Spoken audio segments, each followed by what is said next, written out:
Avec Camille Blanchard. La situation est compliquée. Les mots sont de Christophe Castaner, le ministre de l'Intérieur en déplacement ce matin à Nîmes dans le Gard, s'est exprimé au sujet des manifestations.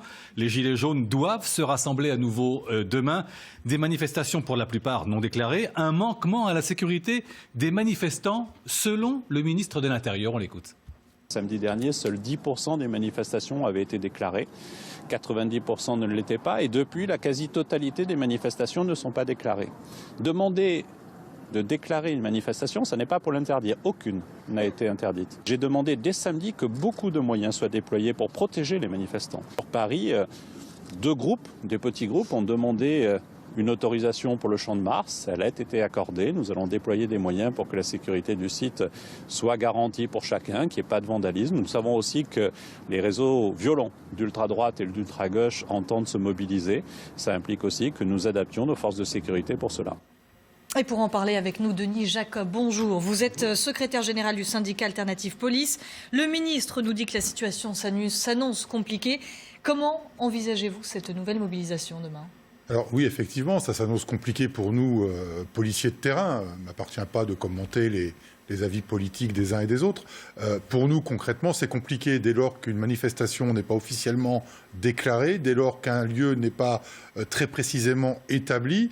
C'est compliqué, effectivement, d'assurer la sécurité de ceux qui vont venir manifester, parce que c'est notre premier rôle, d'assurer leur sécurité, mais d'assurer également la sécurité de nos concitoyens qui iront et qui vaqueront à leur occupation habituelle demain dans la capitale. Donc c'est compliqué, d'autant que pour déterminer quels seront les fauteurs de troubles, parce qu'on sait qu'il y aura des fauteurs de troubles, ça sera encore plus compliqué de les déterminer, de savoir d'où ils arrivent, de potentiellement pouvoir les interpeller en amont, de les contrôler et de voir s'ils ne sont pas porteurs d'armes afin de provoquer des actes de pillage, de vandalisme et pire, s'en prendre aux manifestants ou aux forces de sécurité. Alors le ministère de l'Intérieur a donc choisi le Champ de Mars comme lieu de rassemblement. Pour les non-parisiens, ça s'étire de l'école militaire jusqu'au musée de l'Homme. Très vaste terrain.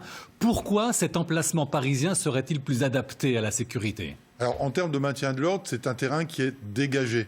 Avec des grands axes, avec des grandes avenues, des grands boulevards qui permettent de faire un cordon de sécurité suffisamment imperméable pour pouvoir filtrer toutes les personnes qui vont venir se rassembler et une fois de plus déterminer les casseurs potentiels. Je rappelle quand même que les renseignements territoriaux ont fait part ces derniers jours d'infiltration de mouvements d'ultra-gauche, d'ultra-droite, dont on sait quelle est la violence.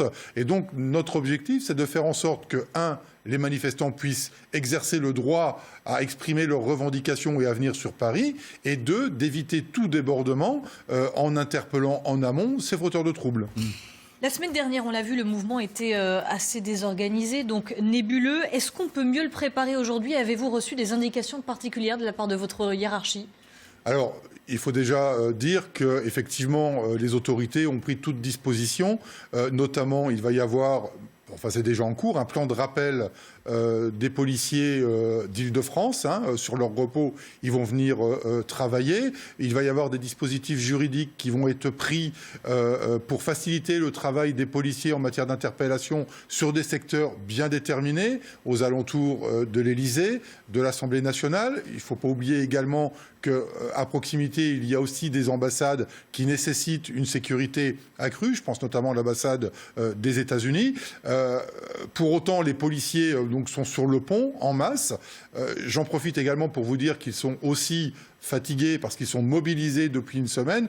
J'en appelle là aussi les autorités et le ministre de l'Intérieur pour qu'une prime exceptionnelle et 2 jours de repos puissent être accordés à mes collègues qui ne comptent pas leurs heures. Alors vous n'ignorez pas évidemment que tous les Gilets jaunes qui viendront dans Paris ne se rassembleront pas tous au Champ de Mars. J'entendais ce matin la porte-parole des Gilets jaunes dans le Val d'Oise, Laetitia Deval, qui disait « Moi, je n'irai pas sur le Champ de Mars car je ne tiens pas à faire un pique-nique sur un carré d'herbe. » Donc forcément, d'autres Gilets jaunes circuleront, manifesteront dans d'autres quartiers parisiens. Et là, peut-être sera-t-il plus difficile pour vous de maintenir l'ordre ? Oui, en matière de sécurité, c'est très compliqué d'avoir des petits groupes disséminés à travers la capitale. Mais les forces de sécurité, et notamment de sécurité en matière de maintien de l'ordre, sont aguerries aussi à ce genre de situation. Ils sont formés pour les CRS, les gendarmes mobiles, on a aussi les compagnies d'intervention de la capitale. Donc il va y avoir un dispositif important de prévu sur un lieu déterminé, en l'occurrence a priori le Champ de Mars, mais il y aura aussi un dispositif prévu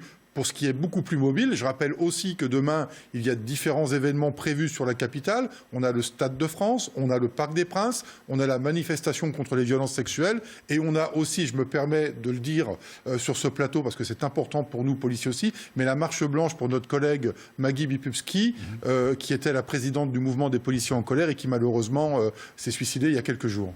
Merci d'avoir été avec nous en direct, Denis Jacob, Merci. secrétaire général du syndicat Alternative Police. Et dans le même